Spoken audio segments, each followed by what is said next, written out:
Welcome home to USA Global TV and Radio, a place where dreams take flight, with authentic storytelling, diverse perspectives and meaningful conversations, where global stories unite and bridges are built beyond all borders. Discover world-class education, entertainment, hope and inspiration. Together, we're building bridges worldwide. Subscribe to our channel, USA Global TV. Download our app, USA Global TV. Be our guest or join our team. Visit usaglobaltv.com. Thanks to our founder and executive producer, Dr. Jacqueline Kerbeck. Music score by Yeffy Tang from Cloud Road Music. Voiceover artist Mike Porter. Creative direction by Paul Garcia. USA Global TV and Radio, your home for global connection. All rights reserved. This video and its contents are the exclusive property of USA Global TV and Radio. Unauthorized use, duplication or redistribution in any form is strictly prohibited.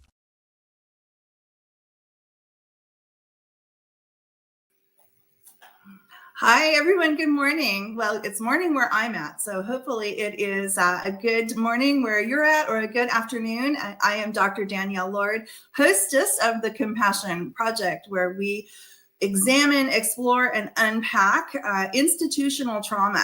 I think the realization of understanding how trauma is really a part of every part of our society is very important to consider as we think about how it impacts us at the individual level and at the global level and how we interact with others. So our goal in this show is to really examine how trauma is a part of our life, how it's a part of almost everything that we do, whether it's from work, our interactions with big business. And with that, we hope to unpack it, explore it, examine it, and get people to understand that it's a real thing so that we can ignite what I call a compassion evolution. And that is the opportunity for us to understand how it impacts us so that we can take care of ourselves and then begin to take care of others. So today I'm very excited to welcome back SEAMUS CORRY, coming all the way from Scotland. If you're in Scotland today, I'm not sure, SEAMUS, but somewhere across the big drink there over on in Western Europe. And SEAMUS is the Chief Wellness Officer, and he works with organizations to promote compassion, kindness, empathy, and wellness within our organizations, big and small. So welcome, SEAMUS. Welcome back. Thanks, Danielle. Great to be here, and fantastic to be back on your show. I think I had such an impact the last time. I couldn't wait to come back on to continue our discussion. So it's great to be here, and thanks for having me. Oh, always. Yeah, the conversations are always so rich and impactful. So very happy to have you back with us today. And I think today we're going to be talking about resiliency and grit. Yeah. It's been a subject that is certainly close to my heart, and in terms of the work that I do, and certainly a lot of the work around wellness and wellness consultancy that I apply to clients and individuals has a real I suppose a real connection to resilience, and it's how we maintain our resilience, how we become aware of our resilience, and how we grow our resilience that makes the difference in terms of our wellness journey. So it's something that I'm very passionate about. Yeah, it's the internal monologue I was having last night at 2 a.m., which is kind of my normal wake up time for me to have my internal monologue.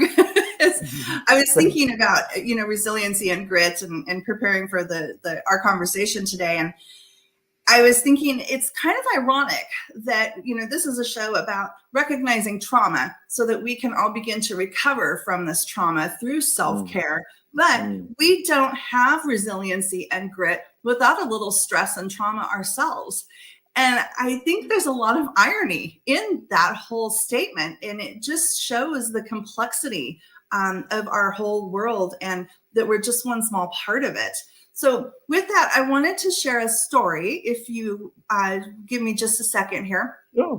And it illustrates this exact same thing. And in fact, you might kind of be, you might have some thoughts around this, SEAMUS. This is a story from my book called Focused Moments.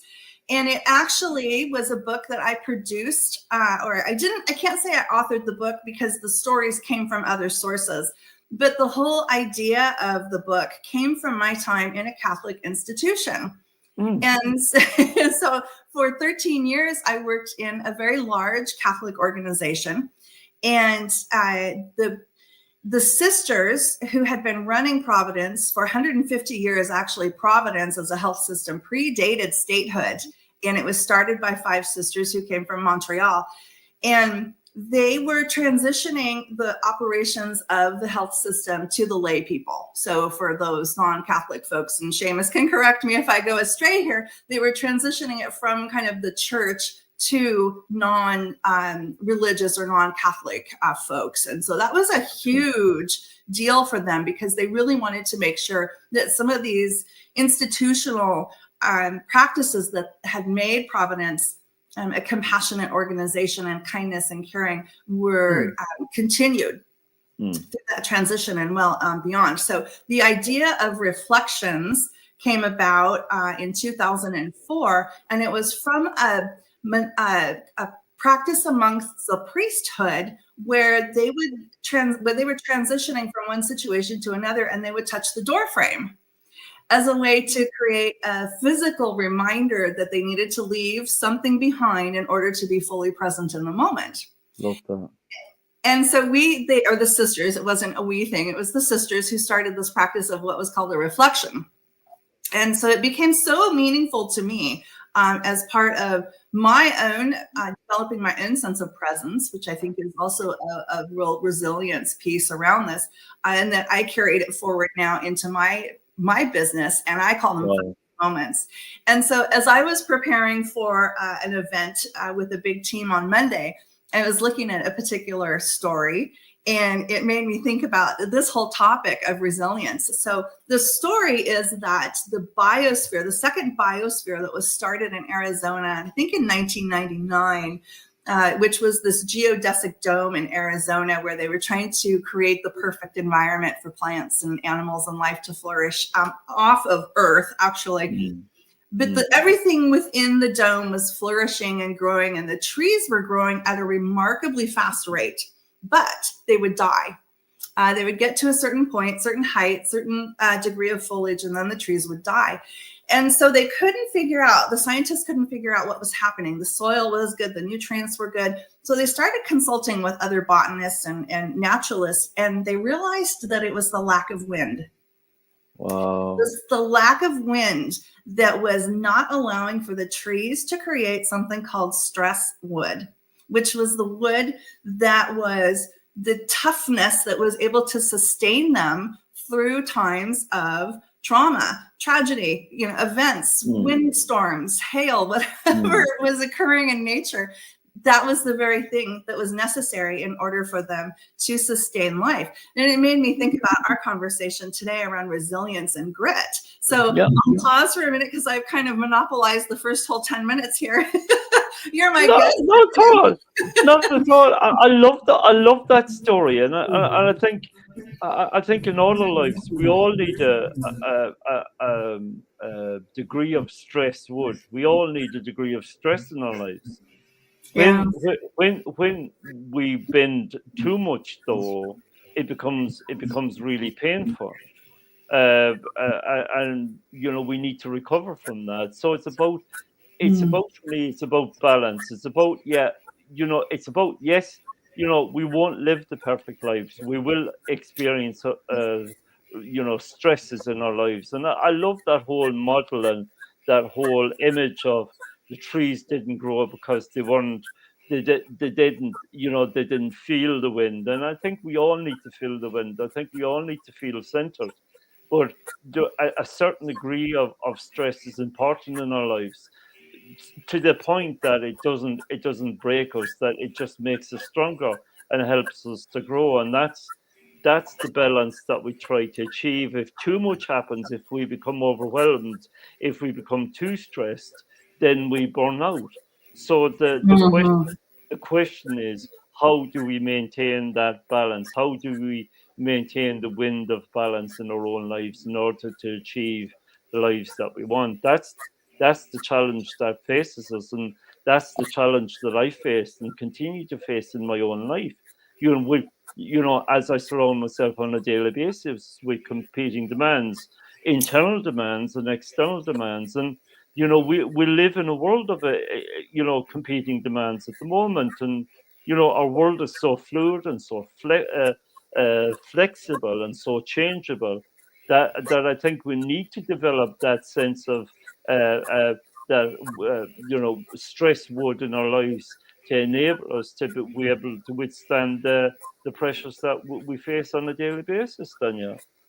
Yeah, I completely agree with you. And I think back to raising my own kids, right? And thinking I tried to give them the best life possible, but did I allow for any of that stress wood to develop? Yeah. Right. Yeah. And I think we see this, they talk about 4 generations, right? Is that by the time a family or a society gets to a 4th generation, we've done that so many times that we've enabled too much safety and security for the kids, and the kids don't develop that own stress wood in their own lives. And so we've seen it repeated time after time within history. But how do you, go ahead, please. I'll let you respond to that. Yeah, it's interesting. When I look at my own childhood growing up, and when I look at pretty much it was up in the morning, have breakfast, and then out the door during the summer holidays. And we'll be coming up to summer holidays, and you didn't come back in the house until the sun went down. Right? It was as simple as that. That was my childhood. So yes. We ran in the fields. We went in and out of each other's houses. We built huts. We explored. We went fishing. All that kind of stuff. Right? I appreciate.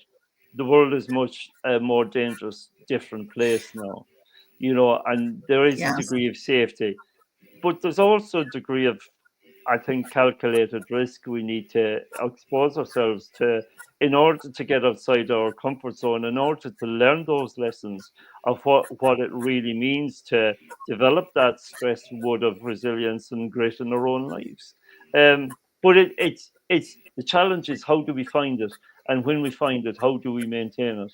And how do we know when we have opted for the comfort rather than the challenge that might be? That's a great reflective question. How do we balance the two? But how do we step back and ask ourselves the question, was I too easy on myself? Yeah. I think too, the other piece to that is we tend to, I think as humans, I'm struggling with the right word here, but we tend to overlay our own experiences onto other people. And I know there's a better word for that. But I'm not experiencing stress, so therefore you shouldn't be experiencing stress either, right? Yeah. We don't step back and think about the person as a whole person and a unique person, and to say, gee, my stress might not be your stress. Your experience is a very different experience. And that's the whole reason I named my business Archetype, is because we are such unique individuals, right? There's still a lot of similarities around us. We all stand tall and have hair and physical resemblances, but innately we are very different humans. And I think oftentimes I see, well, gee, that shouldn't stress you or that shouldn't bother you. And in fact, it very well could be bothering somebody else. But we do, I think, tend to overlay or transfer, I think is the right word, our own experience to somebody else and just think, well, I just don't see why you're stressed about this. Yeah, and you're right. And, you multiply that in a close working environment within an organization, and, it becomes, it becomes a point where, if one person is stressed in an organization, then everybody else is expected to be stressed if that stress is coming from the leadership, right? So if leadership come out this morning, why are you so relaxed? You can't be that relaxed. You need to, you work, pressure in order to, in order to perform better. That has the opposite effect. So rather than enabling people to work better, smarter, harder, and perform better, it actually demotivates somebody to the point that, their own stress wood is bent too much. That is an amazing point. And I have myself experienced that. Well, the upper leadership is stressed, so everybody else better snap to it and start working harder. That is a great point. I saw that in healthcare a lot of times when, you working in a hospital, and everyone would say, well, we do really serious work here, so we can't be having any fun. It's like, but we're humans. And yes, we do serious work, we do hard work, but that's the very point of being able to grow our resilience and be able to flex a little bit, is to be able to laugh it off and have a little bit of fun. So I've definitely experienced that in healthcare. Great point. Absolutely. It is, and it's how we manage that. I spoke to an organization only yesterday where the whole issue was that level of toxic stress that was in an organization, and how do we stick a pin in the balloon of that and let the air out of that, so people can breathe a little bit more, people can reflect a little bit more, and people can identify, as you've already said, Danielle, that somebody else's stress should not be taken on by them, and they should be able to work on putting up really strong boundaries that make all the difference in that. Yes, and then having people respect those boundaries that you're putting up as well.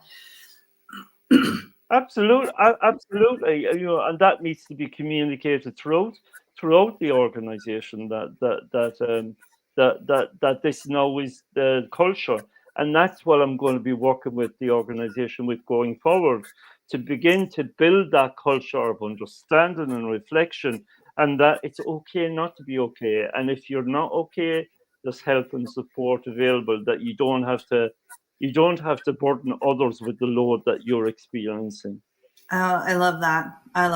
Yeah. And, we talk so much about work-life balance. And I think that not having to burden others with your own stress, or not having to feel burdened by the stress of others, is really a part of that work-life balance that actually never really comes up. So I love that idea of you are your own unique individual, and you're having a unique individual experience, and that's okay. Honor that, and to have your own unique individual experience.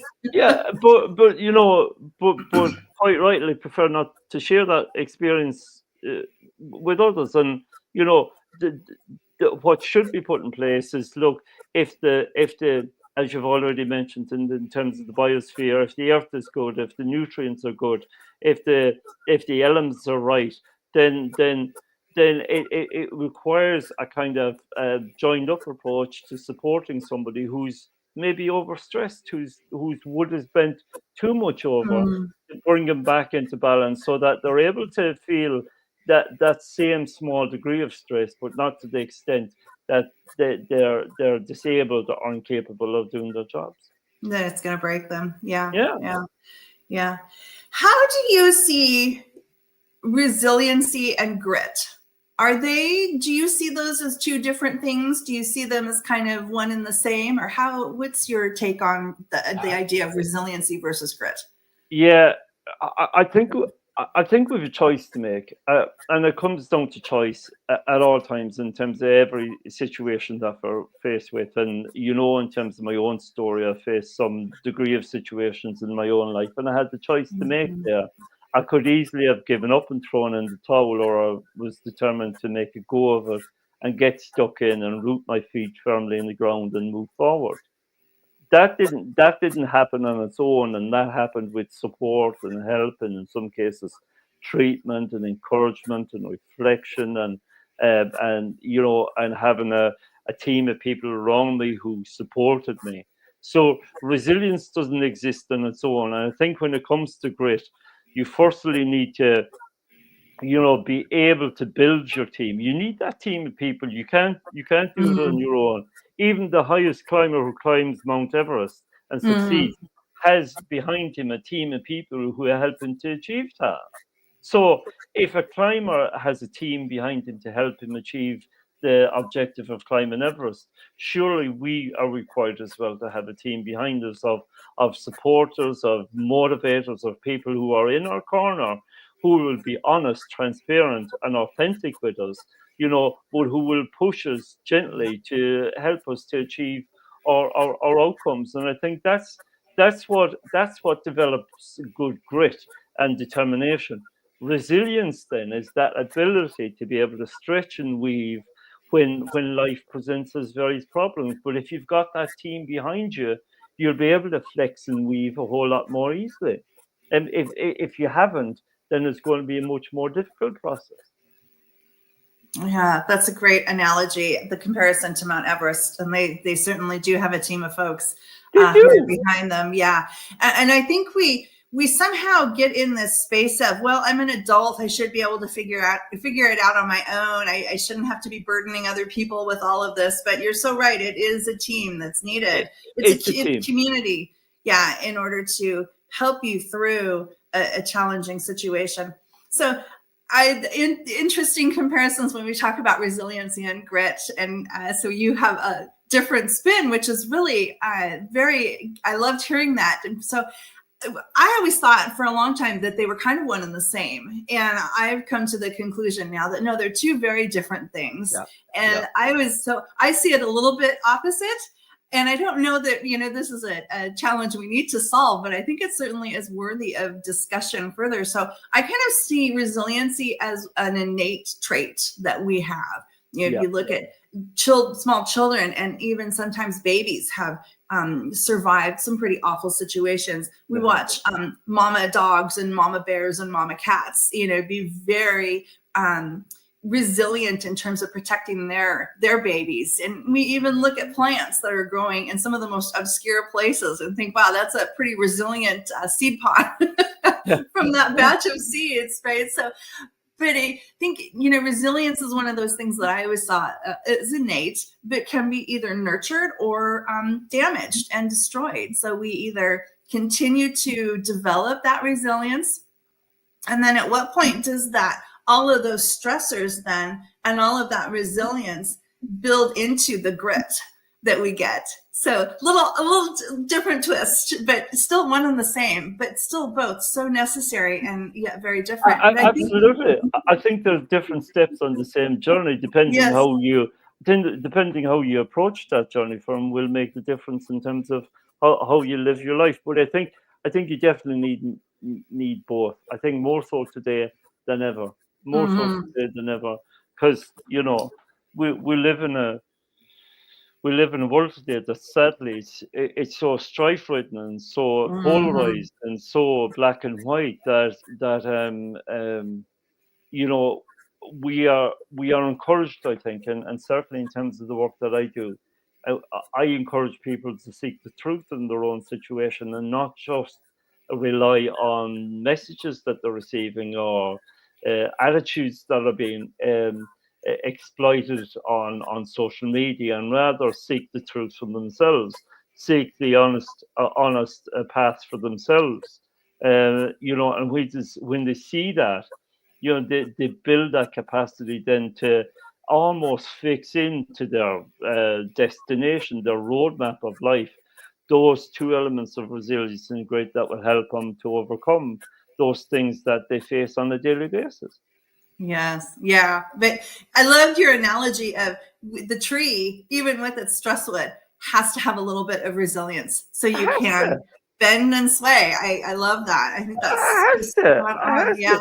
Because if you don't, Danielle, the tree's going to snap and break, right? Exactly. And I was thinking similarly, if we have too much grit, right? We've all run it across that hardened individual who has got so much grit that you can't break through, right? So if we have too much stresswood, we can't bend or sway at all, and we're just going to topple over eventually. Completely. So interesting connection though too is if we have too much grit and we can't bend, how can we be compassionate to others? How can we be compassionate to ourselves, and how can we be compassionate to others? Can we break through that? And I think it comes down to the reality of being connected to ourselves and being aware of what's in our own lives, and I suppose working on that accordingly You know, and I suppose it comes down to awareness of who we are. And sometimes it may even mean that you know, we find that awareness from somebody else who might tell us. We might be so close to ourselves that we can't see it in ourselves, that it might require us to be able to do that. Yeah, well, that's certainly true in leadership, isn't it? We have to bring those things to light so that leaders understand the impact that they're having through their own blind spots. I find that frequently, that leaders are just not open to examining some of those blind spots. So we talked a little bit about this idea within organizations right now where there's this I'm feeling stressed, so everybody must feel stressed as well. So in your role, Chief Wellness Officer, and you work with a lot of organizations helping to create a culture where people can thrive and be their best. So we do similar work, but what are you seeing right now? What's standing out for you, or trends that you're seeing? I think that, you know, I think as people return to the office and as people return to working back in the office after a period of being at home, working at home, the challenge comes for individuals to rebuild, obviously, in terms of teams, and rebuild in terms of a group and organization. Where what I'm seeing is that people who return to the office are a little bit more worn out, a little bit more stressed, a little bit more less resilient, because they've been working in isolation for that long time. It's like those astronauts who have come back after a 9-month stint on the International Space Station, who were only initially supposed to be there for you know, 9 days or something. Very similar, isn't it? It is very similar. So they need to rebuild their strength. And in the same way, employees who come back to the office after being, you know, at home for a period of time will need to rebuild their awareness and strength and resilience and grit of being back in that environment again. And I think that's the biggest challenge that's facing organizations. And I know it's a huge challenge in the States right now, where, you know, there seems to be almost a promulgation that everybody has to return to office, you know, and that nobody can no longer work at home because it's considered unhealthy to do so. I don't know if you're finding the same, Danielle, but, you know, it's certainly the experience in the UK. Yeah, there's a lot of similarity here as well in the States, with the expectation that people do return to the office at least more, if not 5 days a week, at least 1 or 2 extra days a week.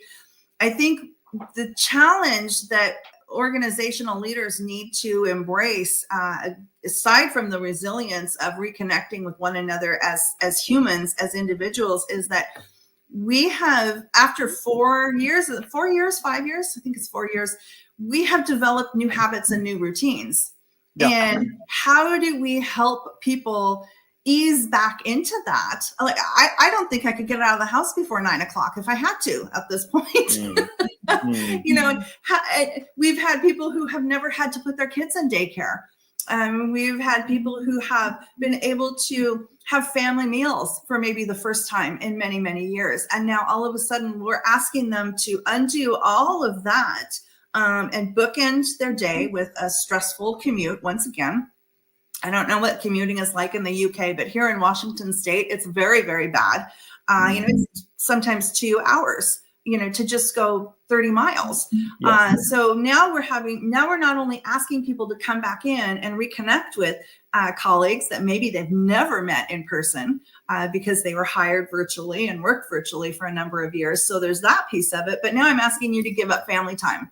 And I'm asking you to get up an extra hour or maybe 2 hours earlier again. I'm asking you to put your kids in daycare. I'm asking you to now take a portion of your paycheck and put it somewhere else rather than maybe into your own bank account. So I think as we think about returning to work, those are some of the things that leaders are going to need to really think about.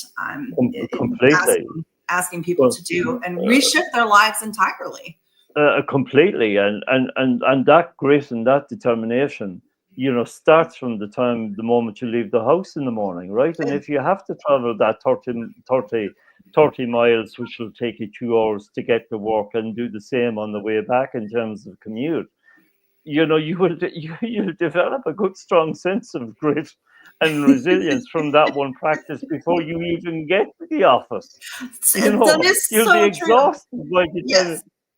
Yeah, you'll be exhausted by the time you get to the office, and you still have to do a full day's work. You still have to do a full day's shift, Yeah. and I think more and more work, and certainly the focus for me in more and more work is that we don't take our finger off the pedal in terms of wellness. That it's even more important now, even more so now, that we do develop and we do have onboarded in our organizations good strategic wellness programs that will allow people the stress that they need in order to flex appropriately, so that they're able to navigate this new journey that they're taking. They've done it before, but like you said, they've been out of the cycle for so long. It's like learning a whole new set of skills again. And it's engaging with them at that level, having honest, authentic, real conversations, and putting real, honest supports in place to enable people to make that journey that they need to make.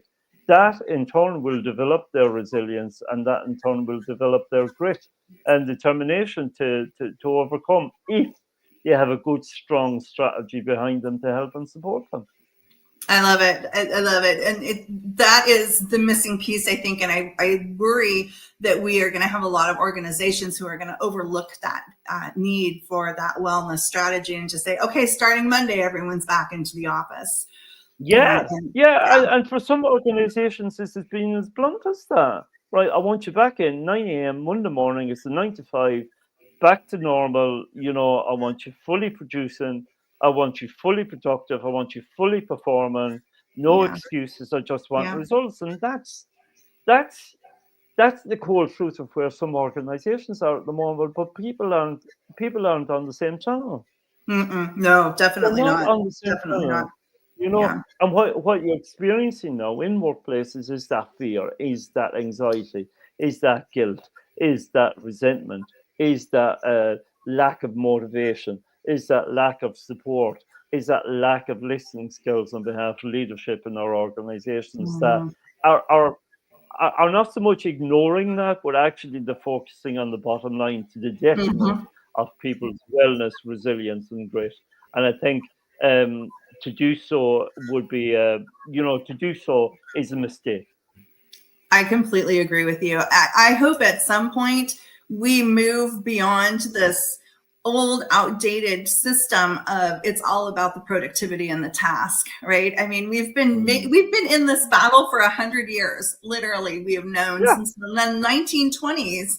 When the first studies came out in the Hawthorne series, the Hawthorne studies, we have known that it is so much more than just productivity and task and the bottom line. And yet we still are stuck in this crazy paradigm around this. So, and the fuel to the fire, Danielle, is, when you've got, I'm just going to say it, when you've got administrations and governments, instead of actually collaborating and getting around the table, will instead throw large amounts of taxes and large amounts of tariffs on both internal and external producers, which puts further pressure on the bottom line in order to make up what's going to be lost in terms of additional taxation and additional tariffs. It's just a no-win scenario that nobody's going to really win from.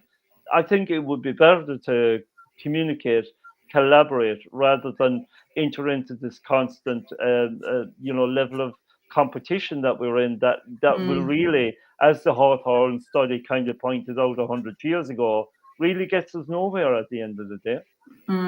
Yes, it's the competition, I think, that is the business mindset, right? But it's really is collaboration that's going to get us to a much it's better collaboration place. and communication, not internally as an organization, and externally to the clients and customers that organization works with.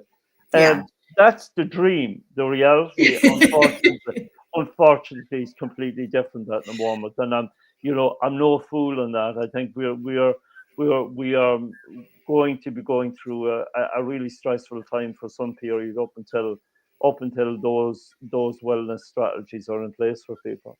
Yes, I agree. Well, wow. This 40 minutes went way too fast, Seamus. Completely. Every time it goes way too fast, Danielle. It Horrible. I agree. In our remaining few minutes, Seamus, how can folks find you? Yeah, well, you can check me out on my website, seamuscorry.co.uk. I am also available on LinkedIn by just searching for me, Seamus Corry. I'm on YouTube, Seamus Corry /PYP. I'm also on Spotify, and I'm also on Amazon as well. So I have a number of pots on the fire at the moment, Danielle, that I'm cooking. And, later on the year, I'm happy to report that I'm due to bring out my own book later on this year, and it'll be published by the amazing Phenom Publishing under Dana Sardano and Angela DeMarco, who are two wonderful individuals who have honoured me and honoured the space by accepting my book, and hopefully that will be on the shelves, available to purchase at an online retailer with you in the very near future. Fantastic. Well, congratulations on the book. And if you haven't, for the listeners, Seamus was on the show last October, I think. So it was. Was it October? Check it out. It was October. Wow. Yeah. And really great conversation about the experience that you went through with your own trauma. And I think the defining moment for me was really realizing that if the institutions that we rely on for kindness, compassion, grace, and healing can do what they did to you, then we really are living in institutionalized trauma for certain. So we are. It's difficult times, Danielle, difficult times, but hopeful times at the same time. There's always hope. And I hope that in my own witness, I'm an ambassador of hope. You certainly are. And it was a pleasure to have you on the show again. Thank you so much for the really rich conversation on resiliency and grit. And I thank you for being with us today. Thanks to our producer, Dr. Jacqueline, and to USA Global TV and Radio. Just coming up next month. What's next month? April already. Oh my gosh, where's the year going? I have my friend Christopher Kodama, MD, who is transitioned from being a medical clinician to a medical leader. We are actively doing some research right now in the trauma associated with that. So hopefully we'll have a great conversation and maybe even some data to share with you as we explore that conversation. Stay tuned for a word from our sponsors, and thanks for being part of the conversation today. And be sure to take care of yourself so that you can take care of others. And thank you to Seamus. Bye, everyone. USA Global TV and Radio proudly presents Steve Klein Art at steveklein.art. My name is Steve Klein, born Manchester, England, 1953. My quest in my lifetime is to create artwork from my soul and the deepness within my wildest dreams and fantasies. In 2012, my heart stopped when I was given too much anesthetic for a minor knee operation, and this near-death experience took me to another multidimensional world, an out-of-body experience, and I was given the gift of being blessed by an overwhelming, burning passion to become, for the very first time in my life, an artist with an eternal, passionate desire to bring my art, which I've named multidimensional, subliminal, freeform art, to the world, as only 3% recover from what I experienced. And now in my golden years want to release my cosmic, vital energy through my art to allow people to be a part of my cosmic dance. To learn more, email roccogoodwine@gmail.com. For VIP pricing, mention USA Global TV and Radio.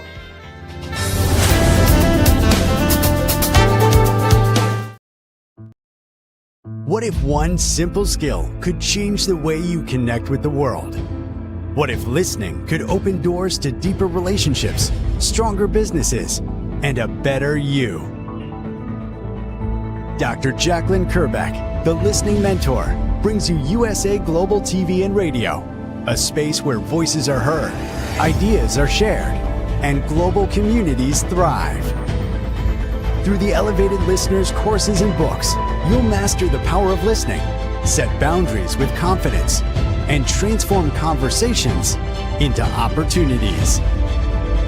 Join us. Listen, learn, elevate. Whether you're a leader, a coach, a business owner, or someone seeking stronger connections, your journey starts today. Subscribe, learn, and transform today. Thank you, viewers and listeners of USA Global TV and Radio, for joining us today. We're honoured to have your time and attention as part of our global community. At USA Global TV and Radio, we believe in the power of authentic conversations, meaningful connections, and creating a world of possibilities together. Want to be part of something bigger? Join our team of elevated listeners at usaglobaltv.com, a space where your voice matters and your ability to listen transforms relationships. Stay connected with us across all our platforms for thought-provoking discussions, expert insights, and empowering stories. Subscribe to our channels at youtube.com/c/USA Global TV. Follow us on social media and explore the endless opportunities we're creating for growth, learning, and inspiration. Together, we're not just broadcasting, we're building bridges and changing lives one conversation at a time. For inquiries, contact us at info@usaglobaltv.com. Music by Johnny Dyes. Produced by Executive Producer and Director Dr. Jacqueline Kerbeck. Voiceover by Mike Porter. Creative Direction by Paul Garcia. All rights reserved. Copyright 2025. Visit usaglobaltv.com to view our full terms and conditions.